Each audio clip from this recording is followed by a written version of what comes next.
on this Sunday we'll go take a look at the new field that I got. I got the fence builder and the well driller. I got in contact with the both of them, and I got to get that squared away. And I got to go take a look at the field. I'm gonna go do that this Sunday, and I got to figure out what am I gonna do, because you know, it's the middle of July. It's too late to plant anything. You know, it's too late to plant anything for a warm crop. And so I figured that until about September, I won't really be planting anything. And so I got to figure out what am I gonna do. I got to go out there, take a look.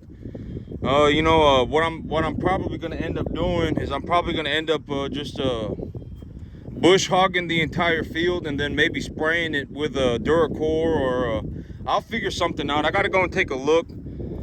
And then I got to get it figured out. And these animals right here, you see this one right here? When they get about this size is a good time to put them on grass. This animal right here, she's kind of a bloater. She got a big old gut on her. And my little kitten's out here right now. I don't know why hey, Minnie Mouse. Hey, oh, hey, no. Yeah, absolutely not. She's gonna die. Okay, I don't know what she's doing out here. Okay, she went back. But you know, this size animal right here, when they get about that big, it's a good time to put them on grass. You know, but right now, okay, so this animal right here, this one right there, and then I got another one on the end over there. They're kind of having a difficult time picking up on this corn and distiller grains. The two of them are. But I checked this one this morning, and you know, he pooped pretty good. I mean, he wasn't having a severely bad poop or nothing. He wasn't having diarrhea or nothing. And that's the animal that 2 days ago, when I was watching my animals, I said, oh, that's not good. And I gave him a shot of antibiotics. I gave him a shot of Zactran. And so it's been maybe about 48 hours on him. And that's the thing about these animals, is that if you've ever just watched a herd of animals, if you watch a herd of animals for, you know, a couple hours a day, you'll be able to spot the weakness in the herd. You can actually, if you just sit here and watch them, you'll say this animal is weak and that animal is weak. You know, this animal right here, not eating much food, got their head low, and they're not really, getting much of anything done. And you can spot the weakness in the herd. And me right now, when I spot the weakness in the herd, I'm just going ahead and giving them a shot of antibiotics. Lucy, come here.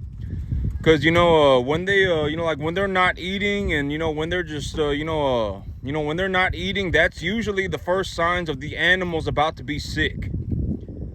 And so, like, if yesterday, 2 days ago, I had the animal standing out there, and he was just standing out there with his head low, and, and he just didn't look good. And you can instinctively pick up on it. If you just watch a herd of animals for long enough, you'll be able to spot it. This animal is weak. That animal is weak. This animal's having this problem. That animal's having that problem.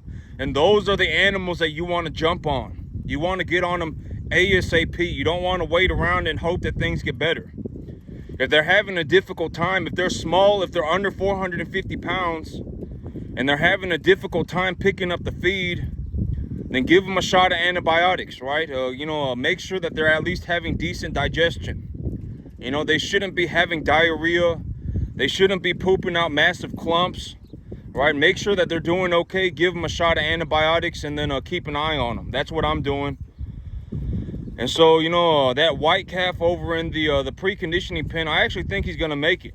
A couple days ago, he was burning up for like a week straight. Took the temperature on him, and he was running like a 105.5, and then 5 days later, I took him back to the vet, and he was running a 105.8, and he was burning up real bad. And gave him 3 shots of antibiotics, and I got to give him a 4th shot of antibiotics on Saturday, but I think he made it.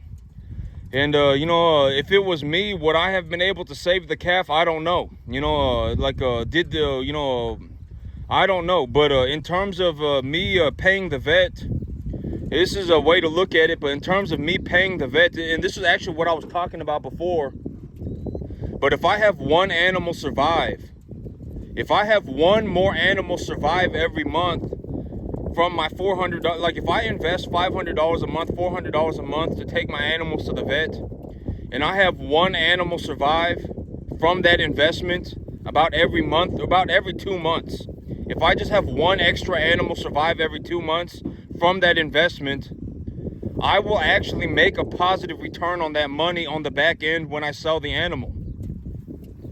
And so, the vet paid for itself. The investment paid for itself. That's the big idea. I was sitting there and I was taking a look at my money, and I said, if I'm gonna lose an animal every, if I'm gonna lose an animal every month, if my plan right now is to bring home 10 animals every month, and I'm bringing them in real small at 200 pounds and stuff like that, 200 pounds.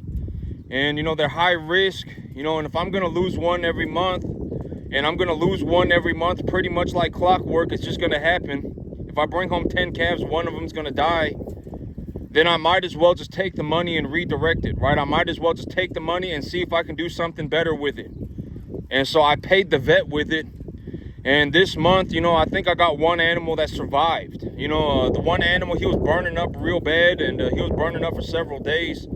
He must have been burning up for a week, and he survived. And so that animal right there, if he does survive, I got to give him another shot of antibiotics on Saturday. But right now, I would say that he's at about a 70% chance of surviving. When I took him to the vet, I would say that, I thought it was 50-50. Uh-oh, Minnie Mouse gonna die out here. I hope they leave her alone. Uh-oh. Yeah, she can't be out here. Okay, let's go. Hey, Minnie Mouse, we gotta go. I gotta get Minnie Mouse back inside. She gonna die. Yeah, I hope she figures out she don't got no business being out here. If she gets out here and the cattle run over her, she's dead. She's gone. And so, but this month, a realistic way to look at it, because so far this month, and just in terms of how much money have I brought home in the cattle business this month, so far, it's only been about 2 weeks and 3 days, and I made about $13,000. And so I've made $13,000, and here in about 2 weeks, I'll be taking more animals to market. And when I take them to market, I figured that this month I'm going to do about $19,000 in the cattle business. And so, in all, my income for the entire month is going to be somewhere around $20,000 to $25,000. And about $19,000 of that will be from the cattle business. And, a realistic way to look at this is that, yesterday I was talking about that guy working at Walmart. And I was like, at the end of the day, you and me, we not that different. It's just, me, you and me.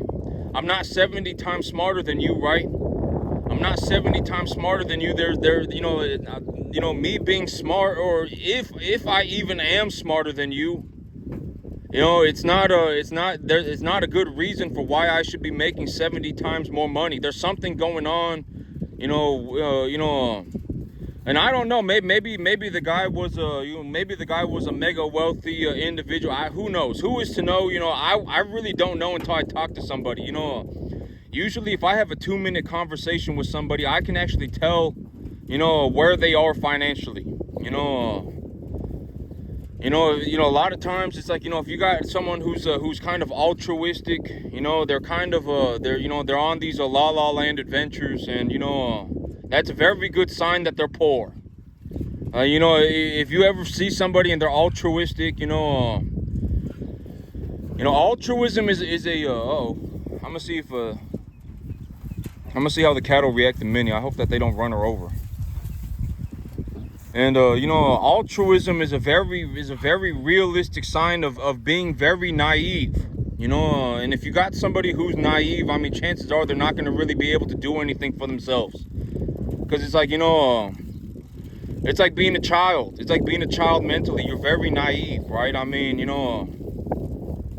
a good way to look at this is that me, when I'm in the beef industry, right? Like I raise these cattle. This is something that I think about.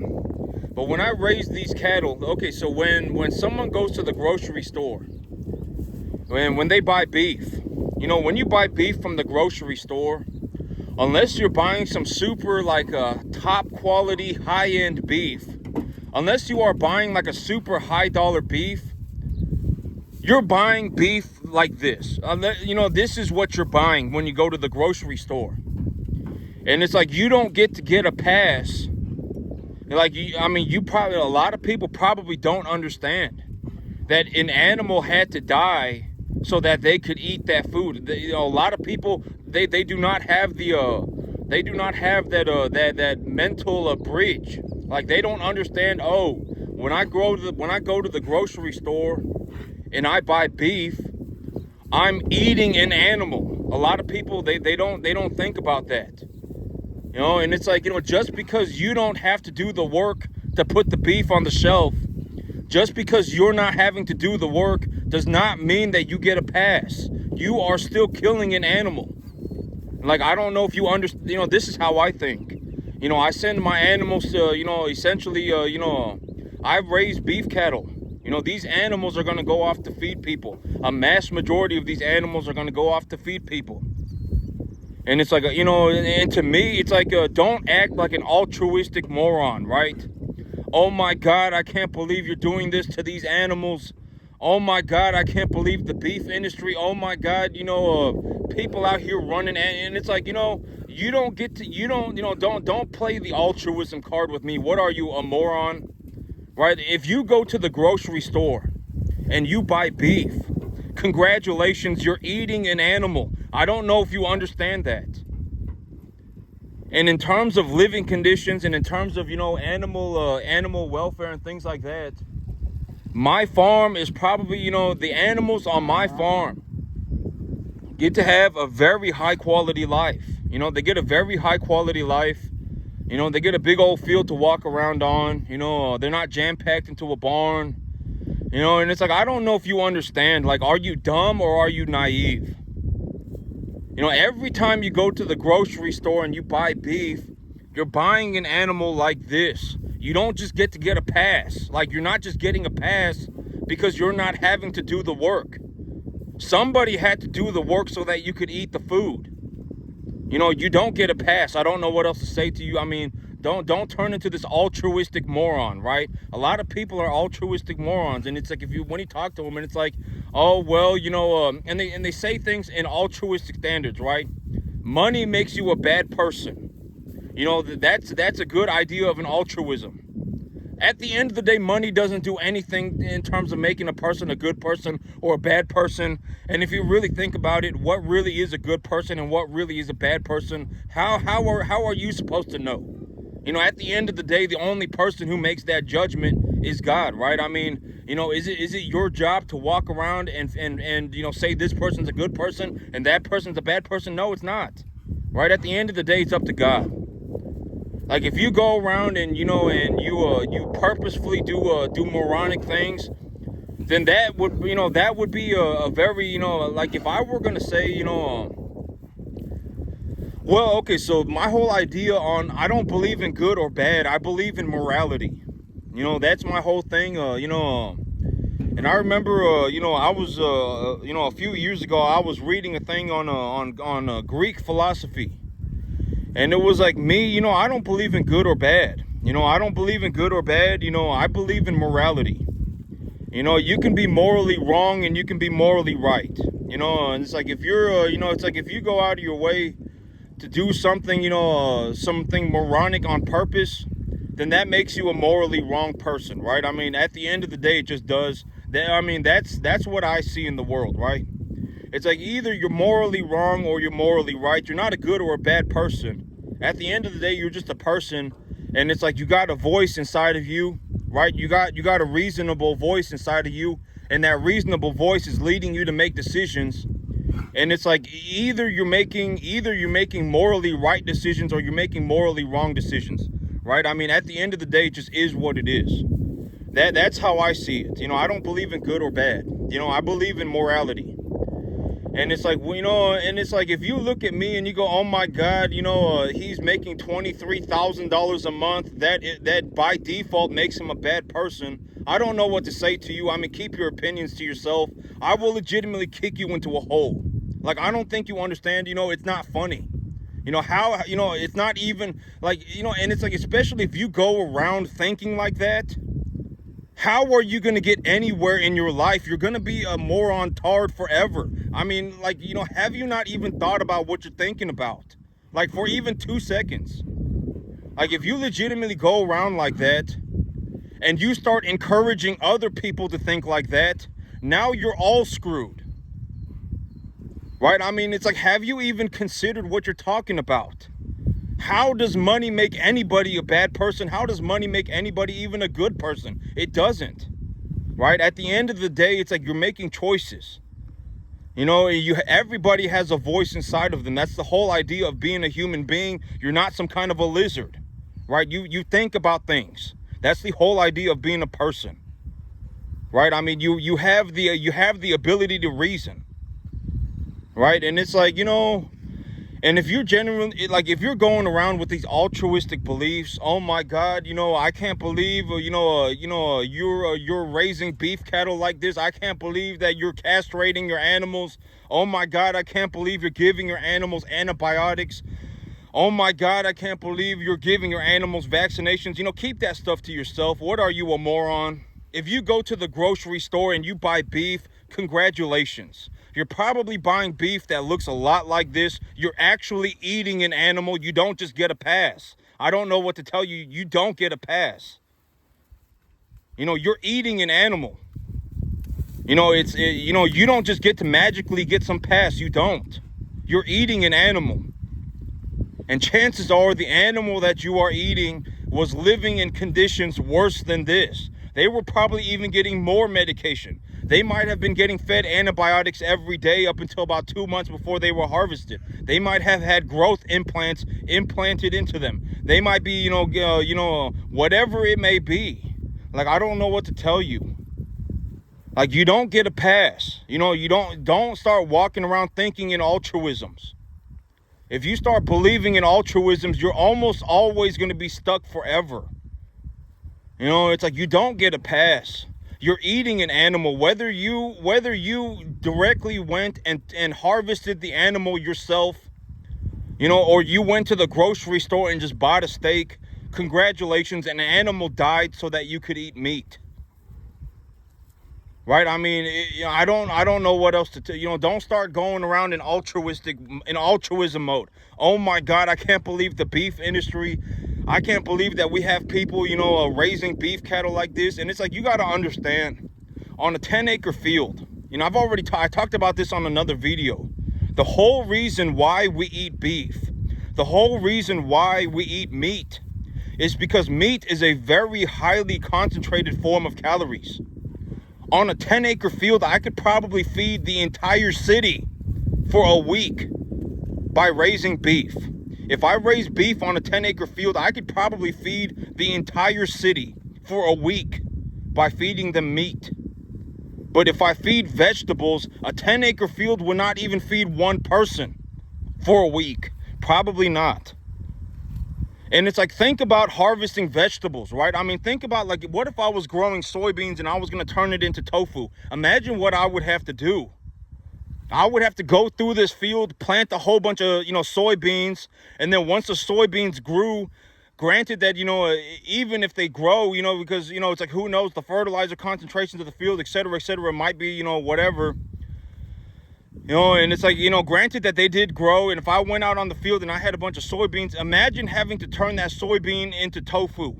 I would have to go around and pull little seed pods off of every one of the plants, right? I would have to go around pulling seed pods off of the plants. And then I would have to get all of these seed pods.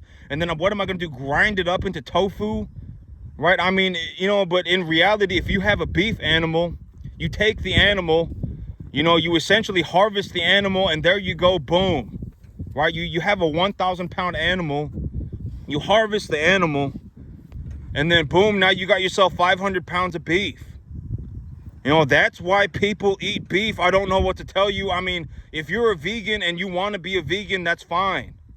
But you need, people should understand what food actually looks like and why we do the things that we do. Like, don't start going around in altruism mode, right? It's like, are you naive or are you dumb? Imagine if I grew soybeans and I had to turn that soybeans into tofu. Imagine what I would have to do. I'd have to plant all these soybeans, wait for the soybeans to grow, walk around on the field and pull soybean pods off the plants. And then now I got a massive mound of soybeans and I grind it down into tofu. That's going to be a massive amount of work. But if I have a beef animal and the beef animal, I'm feeding the animal grass. I feed the animal a good quality grass and the animal develops properly. Now I'm in a situation where I could legitimately feed an entire city for a week on a 10-acre field. That's the difference. If you got a field of good grass, if you got a field of some high quality grass, you fertilized it properly, you're feeding it at the right stage of development, you're feeding it to the right type of animals, you could feed an entire city for a week by feeding beef. You don't even need to harvest the grass. The cattle will harvest the grass for you. You don't even have to walk around on the field and pull vegetables off the field. You don't even have to do that anymore. The cattle will do that for you. And when you harvest the animal, you harvest a 1,000-pound animal, boom, there you go, 500 pounds of beef. And that's why we eat animals. We're not out here doing this stuff to be, cattlemen are not out here being cruel to animals, and that's not the backbone of the cattle business, right? I mean, and if you're an altruistic naive, if you're altruistic and you're naive, I mean, it's not good. That's not good. If you were 5 years old, it would be, sure, it's cute, right? Like if you're 5, if you're 10, sure, it's cute. But if by at some point in your life, you're gonna need to take a look at the world and actually see something, right? I mean, the beef industry exists because if it didn't, we eat animals because meat is a massively concentrated form of calories. And if you're a vegan, that's perfectly fine. I'm not saying that you should not be a vegan. If you want to be a vegan, go and be a vegan, right? But understand why the beef industry exists. Understand why the meat industry exists. Why does the chicken industry exist? Why does the beef industry exist? All of this stuff, right? The whole reason we eat meat is because meat is a massively concentrated form of calories. And when you look at harvesting meat, it is much more reasonable to harvest meat than it is to harvest vegetables. If I were going to turn a field of soybeans into tofu, it would be a massive amount of work. It might not even be worth it. But if I plant grass, I grow the grass properly, have the animals eat it, and then I harvest the animal, then boom, there we go. I mean, now it's like I can legitimately feed an entire city for a week on a 10-acre field. That's why we eat meat. Right? I mean, a lot of people, especially nowadays, they have no idea. They haven't ever even seen a farm in their entire life. They don't even know what a farm is. Like to them, it's like farms are like this, here's your chance to actually see, a farm. Here's your chance to actually, listen to what a farmer thinks about. This is why we do the things that we do. Right? I mean, this is why, I'm not out here, in the beef industry being cruel to animals on purpose. I probably care about cattle more than vegans do. I probably do. I actually care about these animals, probably more than a vegan. I care a lot about my animals. I give them the best life that I can, and I do as much as I can for them. Right? And so, these animals, the beef industry, I understand that it's kind of a hard pill to swallow. Like, I understand that it's kind of a difficult situation, but at the end of the day, altruism and naivete, or whatever they call it, being naive and altruistic is not going to solve the problem. It's like, what would we do if we got rid of the meat industry? I mean, people would starve in mass. People would starve in mass. I mean, I don't know what to tell you, right? I mean, the beef industry is, it exists for a reason. And, here's a way to look at it. And realistically, if I was going to plant vegetables on this field and then I was going to harvest enough vegetables to feed people, very, very, very difficult. Probably won't happen, but if I put cattle on the same field, I could legitimately feed the entire city for a week. And so, I mean, it's like, at a certain, and I'm just going to speak my mind. We live in a country where, I'm given I have the right to say what I want to say. Granted that I'm not like being hateful, right? I'm not saying like, go and torture a bunch of animals. I'm not saying anything like that, right?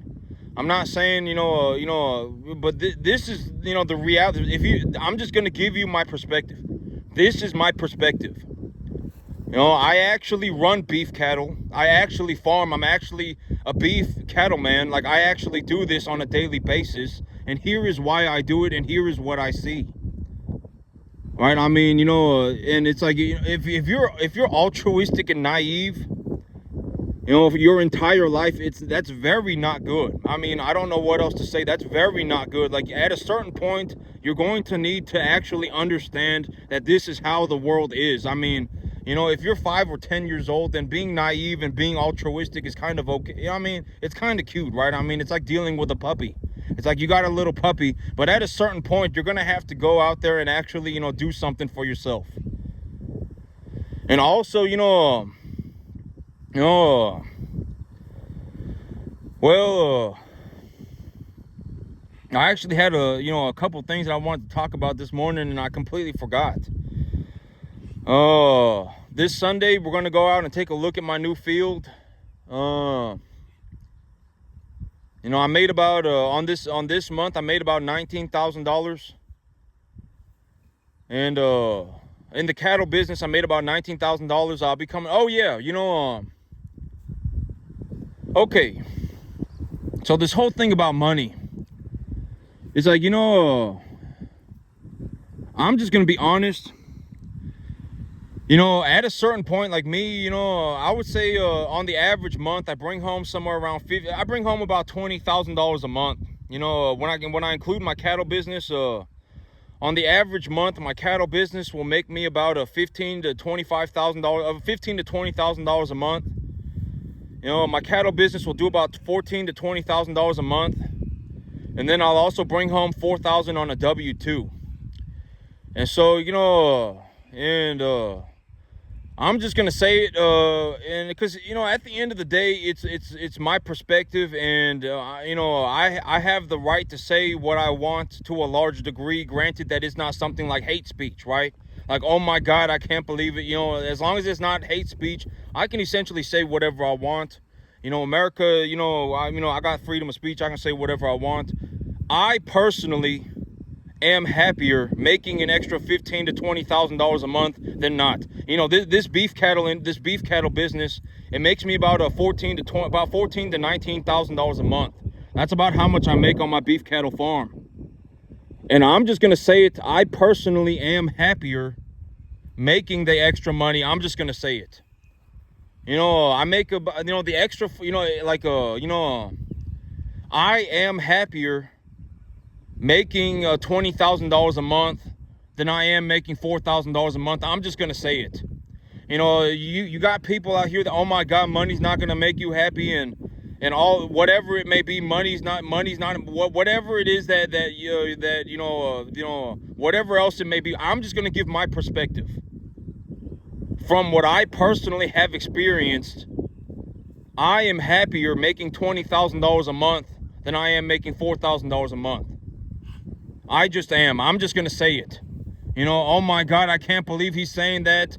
Oh my God, money's making him happy. It's like, keep it to yourself. I don't care. Like, I don't think you understand. I would legitimately kick you into a hole You know, like if you were gonna die tomorrow, I wouldn't even give you $5. So, you know, keep it to yourself. You know, I am happier making $20,000 a month than I am making $4,000. I'm just gonna say it. You know, and you know, after a certain point, I'm just gonna be, you know, realistically, like, you know, realistically at about, I would say at about $7,000 to $8,000 a month. The money doesn't really make a difference. So, you know, like if you go from making $8,000 a month, granted that you don't have any major problems. Like if you took a look at your life and you said, you know what, I want a nice house, and you know, I want a nice car. You could do that with $8,000 a month. You know, like if you had a long enough investment time horizon, like you were like, you know, I'm gonna invest this money over the course of my entire life. Right? Like when you listen to me talk about the cattle business, I've already said it, you know, and I've already said that it's very important to do things like this, because at the end of the day, when you talk to somebody, especially somebody who's, you know, like, you know, like when you go and talk to a banker or something like that, you know, they're going to, well, you know, Minnie's under the thing, and so that's good. I'm going to get him to leave her alone. You know, you got to think about the entirety of your life. You know, I've thought about, you know, I've talked about this too, but it's like, you know, me, you know, I'm going to be a farmer forever. Legitimately, I'm going to be a farmer forever. You know, I'm going to run cattle for probably the entirety of my life. You know, like I'm not going to wake up tomorrow and suddenly decide that I want to go and be an architect. I'm not going to wake up tomorrow and suddenly decide that I'm going to go and be a carpenter, right? Like I'm not going to do that. I'm going to be a cattleman forever. Until the day that, you know, and the way I said it was, I'm legitimately just going to run cattle every single day until I'm 150 years old. And then when I'm 150 years old and I'm out walking with my cattle and I drop dead, then just dig a hole where I drop dead and just bury me there and just leave me in peace, right? I've talked about this. And it's like, you know, you got to think about the entirety of your life. If you have a long enough investment time horizon, you can essentially buy whatever you want, starting at about $6,000 to $7,000 a month. If you're making about $60,000, $70,000 a year, you know, granted that you have a long enough investment time horizon and you have, you know, a reasonable idea, you can essentially buy whatever you want. I mean, 98% of anything on the planet, you can essentially buy it. You know, you want to buy yourself a home, you can do that. You want to buy yourself a car, you can do that. You want to sell your starter home and use the equity in your starter home as a down payment for a bigger home, then you can do that. You know, granted that you have a reasonable investment time horizon, you can essentially do whatever you want after about $6,000 or $7,000 a month. And you know me, you know, I've talked about this too, but you know, like me, when I bring home 20 grand. When I bring home 20 grand and then I put 9 grand back into my business, you got to understand, you know, I've already talked about the idea of investing. The idea of investing is you're not spending money. The idea of investing is that you are trading your money for something that is equally as valuable at that moment. So me, when I go and I make 20 grand and I buy $9,000 worth of cattle and cattle feed, I'm not actually spending 9 grand. I'm turning my 9 grand back into an equitable investment.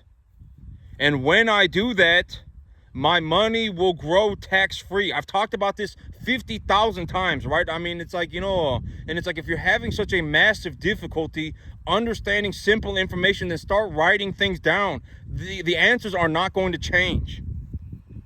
So when I go to the sale barn, let's say I go and I sell cattle and I make $20,000. You know, like this month, I'll bring home about $19,000 in the cattle business, right? I take that $19,000 and I invest 10,000 of it back into cattle and cattle feed. I did not spend 10 grand. I invested it. I traded the money for something that was equitable. And realistically, you know, it's like you want to be investing in things that you understand. You want to make sure that you understand your investment. And when I trade the money for the equitable asset that I can knowledgeably appreciate, then I am now growing my money tax-free. I did not spend 10 grand. I made 19 grand, I made 20 grand, and then I invested 10 of it. And when I invest it, the 10 that I invest will grow tax-free. You know, you got to start understanding how do investments work. What is an investment? You have to start understanding. It's like, after a certain point, and it's like, and if you're having such a massive amount of difficulty understanding this stuff, then start writing it down and reading it to yourself every night until you understand. Right? I mean, it's like when I go into the cattle, and it's like, here's a realistic way to look at it. Let's say I got a 12 1 to 1.5 type medium large frame animals. I've got 12 1 to 1.5 type medium large frame animals. The feeder cattle market sitting at about 255. When I take a look at my local markets, the cash price is realistically about 245. And so I take a look at my animals, and I say, okay, the average weight of my herd is about 700 pounds. Or the average weight of the animals that I'm taking to market right now is somewhere between 650 and 675. I anticipate that I'm going to make 2.25 after commissions. So when I sell the animals, I'm going to make 2.25. So that's about $5,450. So I took my 12 animals, and so I got 12 animals, so I multiply that by 3. It's essentially $17,500. So I take the $17,500 and I buy 12 cattle with it, and when I buy 12 cattle, I've used 8,400 of it. I've used 8,400 of it, but I changed the money from cash back to cattle. I did not just go and spend $8,400. I took the $8,400 and then I turned it back into cattle. And when I turned it back into cattle, granted that I picked the cattle correctly, I raised 1 to 1.5 type medium large frame animals, right? And the animals, and when the feeder cattle market's sitting at 255, and the local market, I would anticipate that the cash price is 245, and I cut that number in half, and I go to the sale barn and I take a look around at the animals, and essentially, I'm buying let's just say I buy half steers and half heifers, when usually I buy more steers than I do heifers, but let's just say half and half. Then now I'm looking at animals that are between 200 and 350 pounds, right? I took my money, I took the $17,500 that I made by selling cattle, and I essentially turned the money back into cattle. I did not spend the money. This is the big idea of an investment. When you make an investment, you're not actually spending money. You're trading the money for an equitable asset. And when you purchase an equitable asset, realistically, the best assets that you can buy are tax deductible and appreciatable knowledgeably.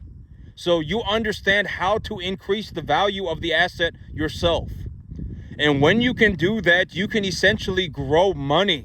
The money that you are using is growing on its own. That's the big idea of investing. And this month is a very good example. This month, I'll bring home about $19,000 in the cattle business. I'll bring home about $17,500 to $19,000 in the cattle business. I took my 19 grand. I sold 12 animals and I made 19 grand. I sold 12 animals and I made 17,500. I took my 17,500, 19,000, and I turned 10,000 of it back into cattle and cattle feed. And when I turn it back into cattle and cattle feed, the cattle and the cattle feed will make me a net positive return. I'm not spending money.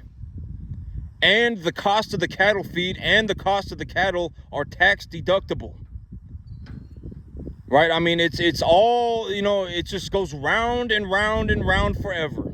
That's essentially the entire cattle business. That's essentially what I do, everything that I do to a fine degree, to a fine detail. I purchase assets that are tax deductible, that I can knowledgeably appreciate. And when I invest in something, I'm not spending money. I'm getting a tax deduction, and I am purchasing an asset that I can knowledgeably appreciate. So like this month, when I'll make about $19,000 in the cattle business. I'll make about, I would say it's going to be somewhere around like 18.5, right? The first lot of cattle that I took to market, they were a bit heavier. They were a bit heavier, and I also had steers. I got some more money for the steers. I'm gonna make about 17.5. I took the 17.5 that I make, and this is also what I was talking about yesterday when I was talking about my cattle business pays for itself. When you take a look around and you see all this going on, you got to understand that the cattle business pays for everything that I need in the cattle business. And I get to bring home extra cash. I bring home about $11,000 cash every month as well. You know, I bring home new cattle, I bring home cattle feed, and I also bring home about an average of $10,500 a month. Right? I mean, you know, and it just goes round and round and round forever. I go to the sale barn. I have 1 to 1.5 type medium large frame animals. Usually I want them at a body conditioning score of 6 or a 7. 1 to 1.5 type medium large frame animals. Right now the target weight for market is 550, but you know, once I get my new field squared away, the target weight is going to be closer to 850. You know, 800, 850. And so, you know, right now the target weight for market is 550. But once I get my new field squared away and I got grass growing, I'm going to take them up to 850, 800, 850. And, you know, and it's like when I take a look at the current market conditions, what do I think, you know, what do I reasonably believe that I'm going to make, and how much do I reasonably believe that the animals weigh, etc., etc. You know, all of these things come into play. How much do I feed the animals? What can I buy the feed for? How much am I paying per unit of feed? Right? And if I feed the animals this ratio of feed, how much weight do I believe that they're going to put on? And how much, you know, all of these things, you just, you know, and it's like, you know, when you start doing these things, if you're, you know, like even me, you know, I write everything down. It's like if I'm having difficulty remembering information, how much did I pay for this? How much did I pay for that? Then I write it down. I keep the receipts. I put all of the receipts in a clipboard. It's like if you can't, you know, even me, I don't sit there and just remember exactly, you know, I paid this much for this and this much for that. You know, I got all of my receipts on the clipboard, right? And I take a look at the numbers. I always say, take a look at the numbers. The numbers are not subjective. The numbers are objective. And you can use my numbers because why? Because my numbers are objective, right? Like 3 for me is going to be 3 for you, right? The cattle seem to have gotten, I hope that they don't get a, well, I mean, it'll be okay. I think the cattle, Minnie's real good with the dogs and everything too. So, you know, the numbers are not subjective. You know, like if you go and you pay $275 for a ton of distiller grains, then you paid a $275 a ton for distiller grains. You just did. It's not like, oh my God, you know, it was $275, but in reality, it was $350. It's not like that, right? If you paid $340 a ton, then you paid $340 a ton. Right? If you need to feed less than 40% of your animals feed a day in distiller grains, and realistically you don't even want to get close, well, how do you find that number? I've already told you how you find that number. You put your animals on a 12 to 14% feed, some kind of a commodity feed. It could be like a creep pellet.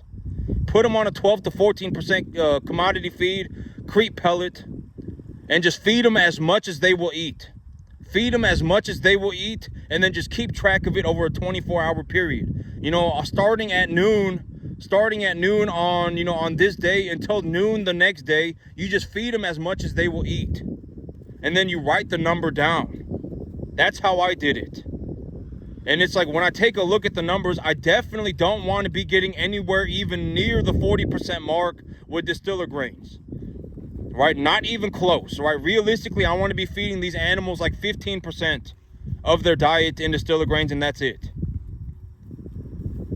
Right? And it's like, you know, and you can use my numbers. If you want to use my numbers from what I have seen so far, I'm not having any problems with these numbers.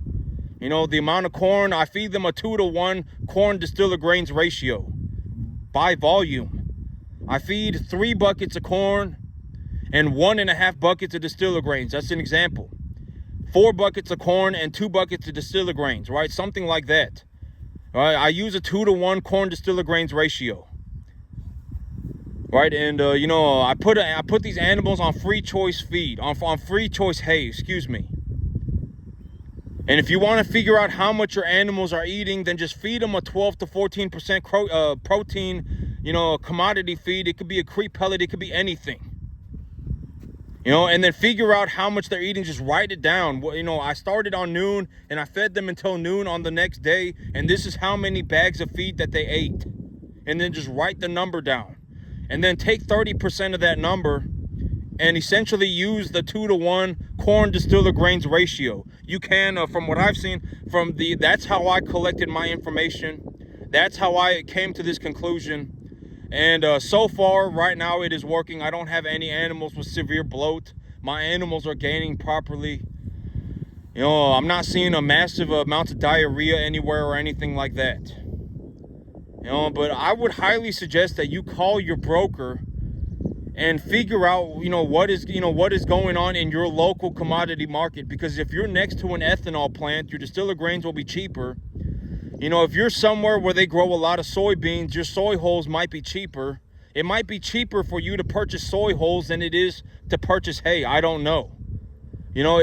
Per unit of feed, it might be cheaper for you to purchase wheat than it is corn. I don't know. I mean, take a look at your call your local commodity broker, call your local grain broker, and then just ask them. Give me a sheet of everything that you have for sale right now and what prices you have them for. And it's like, when you take a look at my numbers, it's like, this month on the cattle business, I'll do about $17,500, about $19,000. That's how much money I'm bringing home. Realistically, about every month I bring home about $10,500 cash.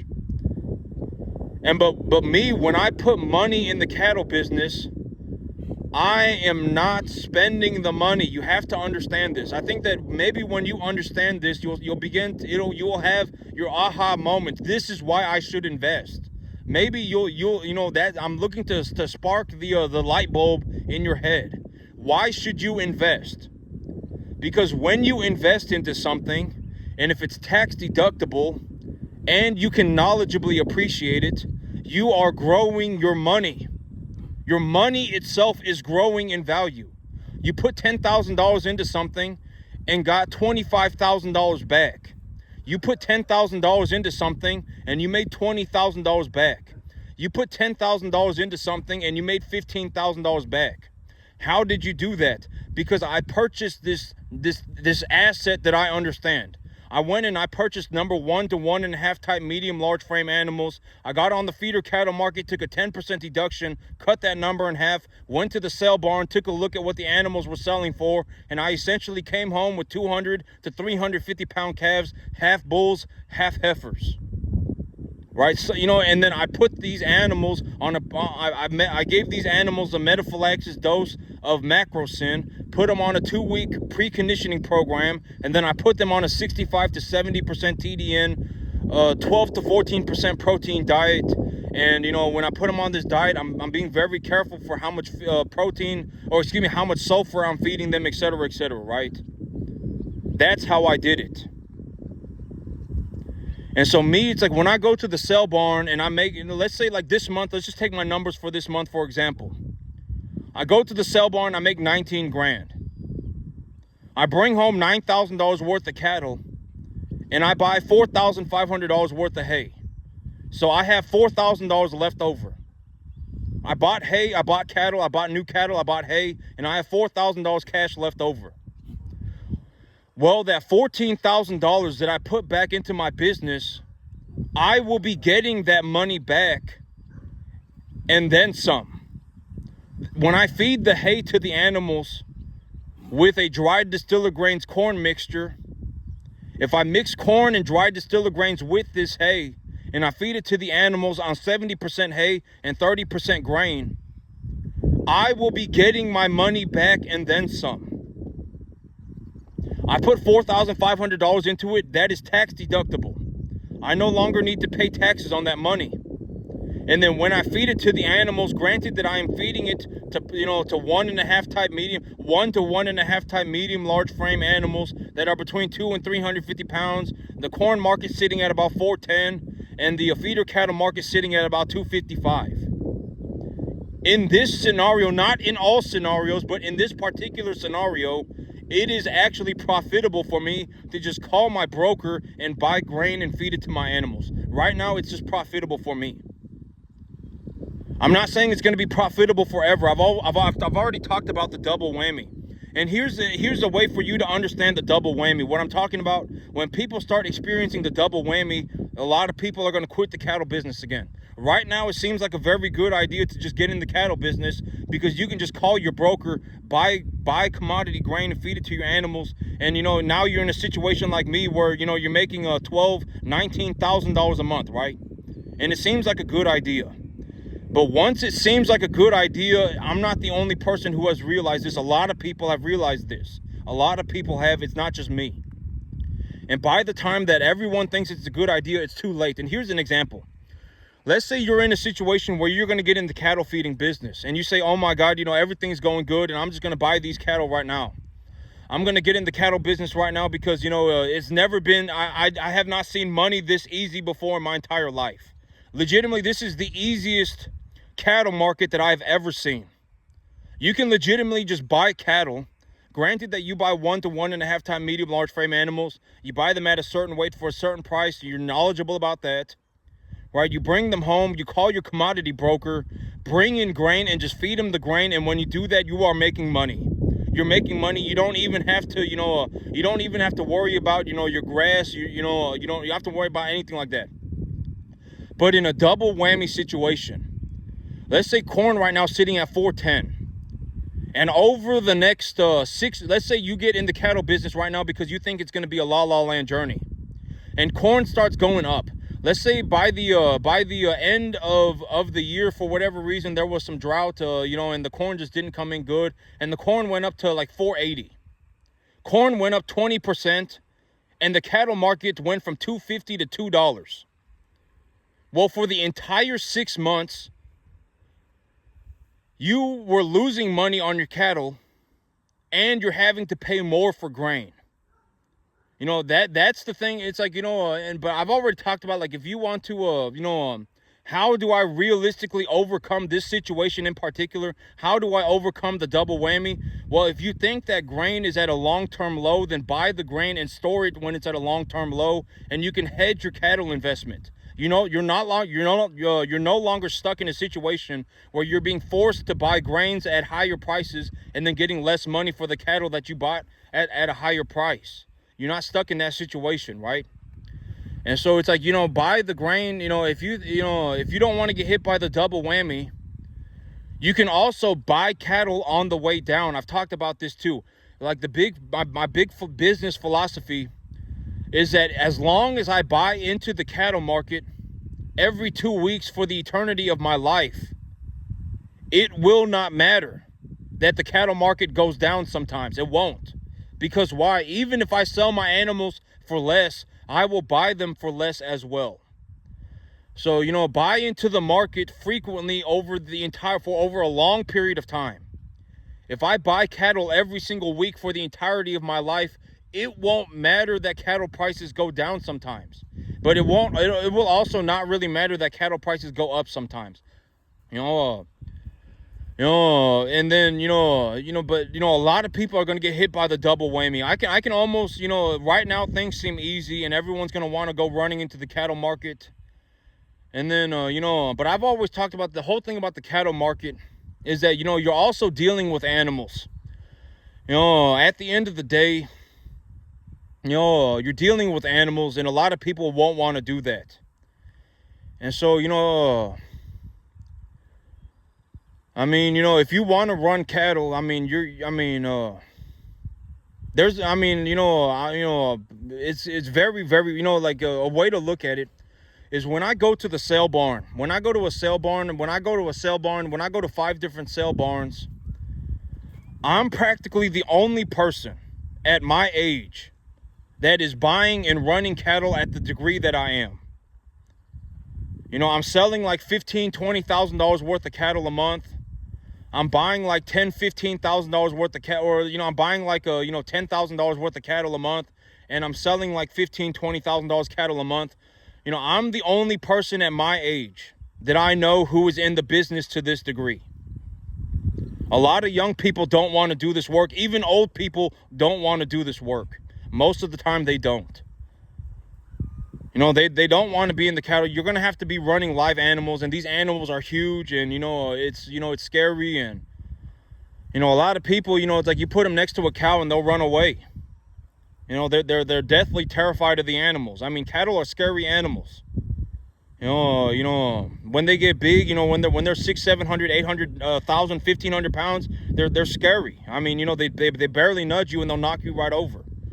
Right? I mean, a lot of people don't want to be in the cattle business. And so, if you do want to be in the cattle business, and here's the thing. It's like, imagine that you're me. Just be in my perspective for a moment. If you're making $20,000 a month like me, if you're making $15,000, $20,000 a month like me, you can practically do whatever you want. I'm telling you, you can practically do whatever you want. To a large degree, I'm not saying that you should go out and be a moron. I'm not saying that. But I'm saying if you want to go and you want to run cattle, if you want to make videos on how you make money, it don't really, because at the end of the day, like even me, when I'm making this video, I'm still making money. It's like I'm making I make hundreds of dollars a day in the cattle business. It's like, after a certain point, you can practically do whatever you want. I'm telling you, and I'm not saying that to sound like a prick, but be in my perspective, right? Like this month, I'm probably gonna bring home about $23,000. Right, I'm gonna bring home about $23,000, and about $17,500 of that is gonna be from the cattle business. About $19,000 of that money is gonna be from the cattle business. I'm gonna make about $17,500, $19,000 in the cattle business. And I've already talked about this even in this video, but when I make $19,000 in the cattle business, and I put $9,000 back into my business, I'm not actually even spending any money. That $9,000 that I put back into my business, I'm going to get all of that money back and then some, granted that I, do my part. I take care of the animals properly. I bring home the right animals. I put them on the right diet, et cetera, et cetera. I'm going to get all of my money back and then some. And so, it's like, I'm telling you, I'm just going to say it, and I've already even said this, but I am actually happier. I'm just going to say it. I am happier making $20,000 a month than I am making $4,000. I'm just gonna say it. I personally am. I made $4,000 a month, and then I've made $20,000 a month, and I'm just gonna say it. I am happier making $20,000 a month. I just am. Don't judge me. If you think that makes me a bad person, I will kick you into a hole. At the end of the day, it's between me and God, right? I'm not going around, stealing people's organs. I'm not manufacturing drugs, right? I'm feeding people. And at the end of the day, if I don't get paid, then the beef no longer exists. You need to understand. It's not good to be naive and a moron forever. You need to understand. Like, let's say you take a cattleman like me who's producing beef.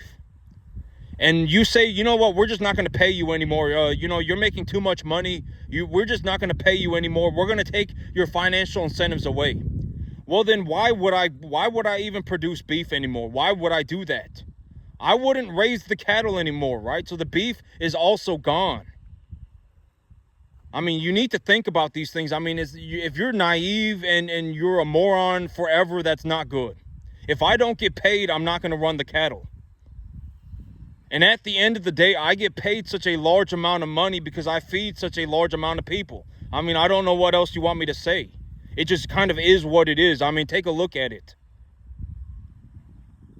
I could probably feed this entire city for a week on the number of cattle that, on the cattle that I run on this 10-acre field. I could probably feed this entire city for like a week. And so, at the end of the day, if I don't get paid, then I no longer run the cattle. And if I no longer run the cattle, the beef is not going to fall out the sky. Somebody needs to be doing the work. And when you go to if y'all go to the grocery store and you buy beef, you're not getting some magical pass. You are eating an animal that died so that you could have food. Remember that. You're not getting some pass. You're not a better person than me because you didn't run the cattle. You're not a better person than me because you made less money than me. That's nonsense, right? I mean, that's ridiculous. At the end of the day, you're still eating an animal. And if I don't get paid, I'm not going to run the cattle anymore. And if I don't run the cattle anymore, then the beef no longer exists. So think about that. I mean, don't be in this altruistic, my life is a la-la-land journey and the world is Disneyland. Don't be like that. If you're naive and you're a moron forever, then it's too, I mean, I don't know what to tell you. I mean, you're screwed forever. You should be kicked into a hole. Right? Because if you're going around like that and you're actually passing that information off to other people as good information, that's not good. That's the worst thing that you could do.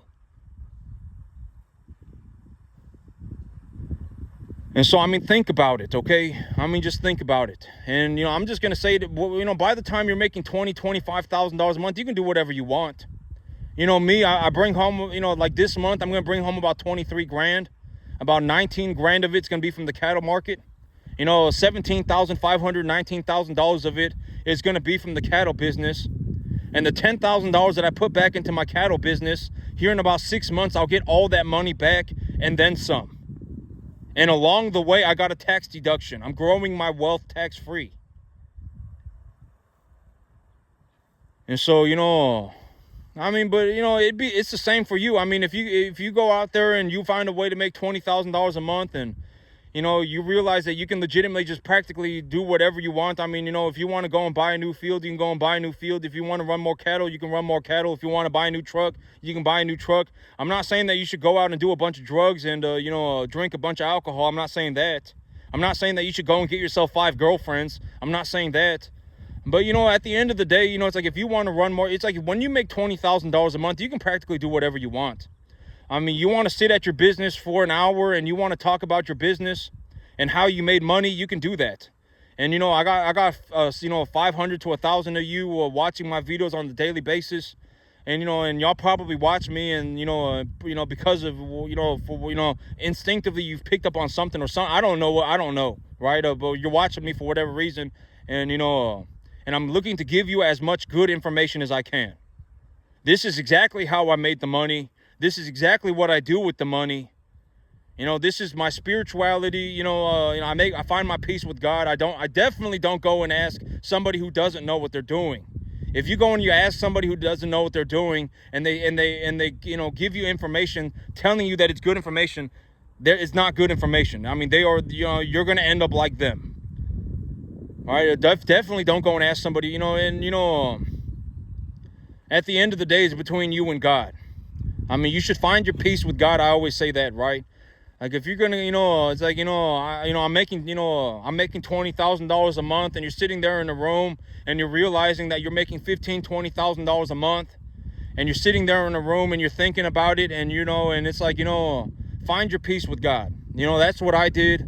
I don't take people's, oh my God, he's making 20 grand a month. He's a bad, I don't care. If you legitimately think that I'm a bad person because of the amount of money that I make, I mean, I will legitimately kick you into a hole. I don't think you understand.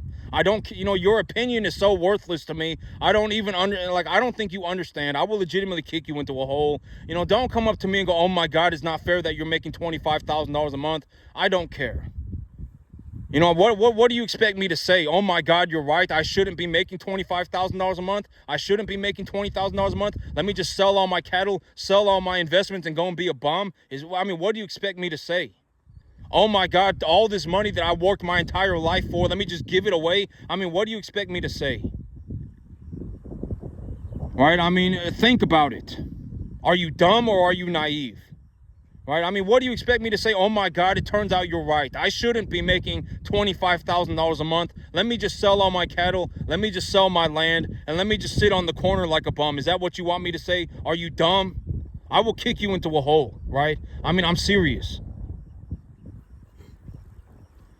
And so that's the big idea. This, if we just take a look at my numbers this month, I'll probably do about $17,500 in the cattle business. I'll do about $19,000 in the cattle business. I'll put about $10,000 or so back into the cattle business.